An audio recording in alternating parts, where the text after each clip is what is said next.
Clair Obscure Expedition 33. Honestly, it took me way too long to give this a try.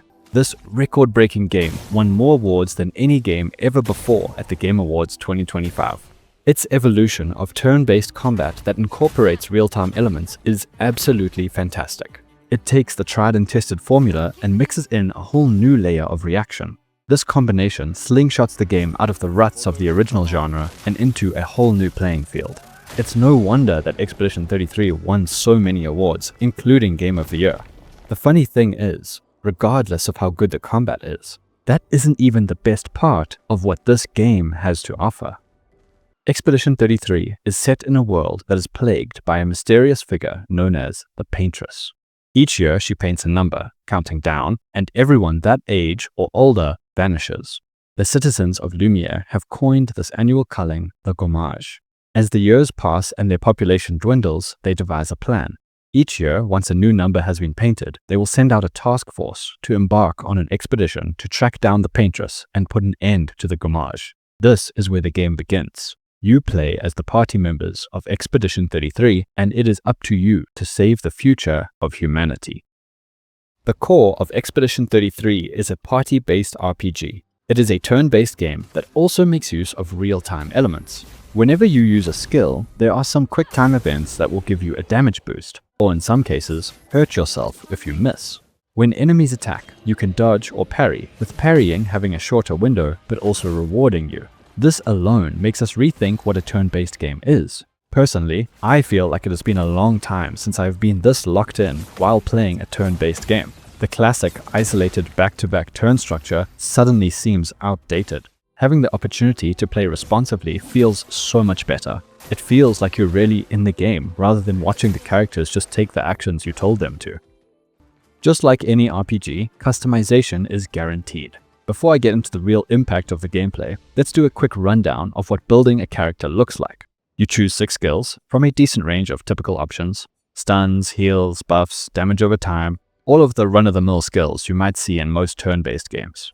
You choose a weapon, each of which has different passives and damage scaling based on your stats. This felt like a crucial part of the build process to me. Some of these passives completely revamp the way some mechanics work, so I was starting each build by choosing my weapon first.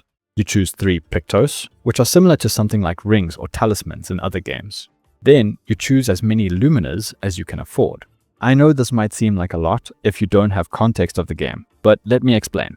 A Pictos is an equipable item that provides some stats and a passive bonus. Something like deal more counterattack damage or parrying restores health. After winning 4 battles with a Pictos equipped, you will learn its Lumina. The Lumina is the passive part of the item, and once you have learnt it, then you can use it without needing the item anymore. But you only have limited points for how many Luminas you can use, and each one has a different point value depending on how powerful it is. Okay, now that the boring explanation is out of the way, I can move on to why this matters. There are over 200 different Pictos in the game, which means that there are a huge amount of build options. You can build any kind of character you want, and you can use up to 3 of them in your party. A dedicated support who focuses on healing and buffing, a burn enthusiast who prioritizes the long game, or maybe just a jack of all trades.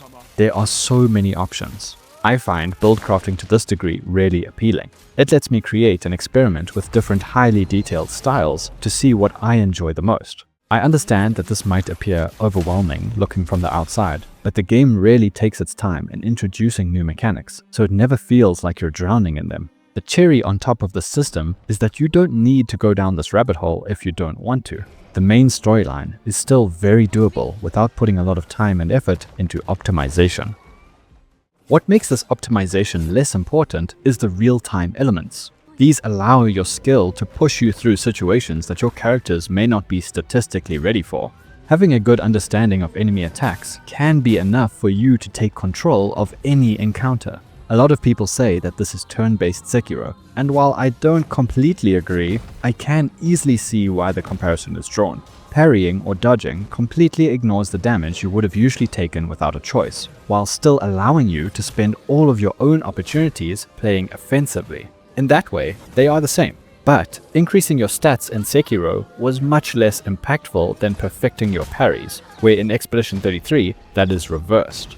If you aren't in it for the perfect dodges and parries, that's fine. You can spend some time doing side quests to bulk up your stats instead. Not to mention that with the build crafting, you could create nearly unkillable tanks if you really wanted to. My point is, you have the freedom of choice, and that is what makes everything feel so much better.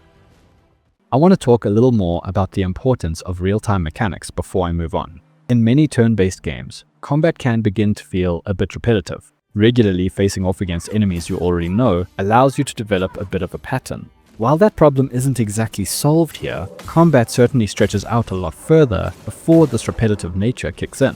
Each enemy has its own unique attacks. Learning the timing of each one so that you can nail those dodges or parries adds a whole extra layer to the combat model.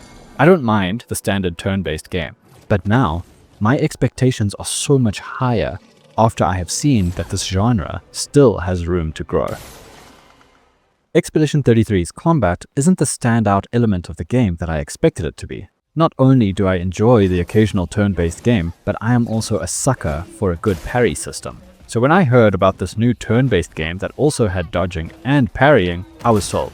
To top it off, there are also skill trees and items for build crafting. Knowing all that, I was so excited to jump in and experience all it had to offer. But my biggest surprise of Expedition 33 wasn't the genre-expanding combat or the deep build crafting. It was realizing that the story was even better.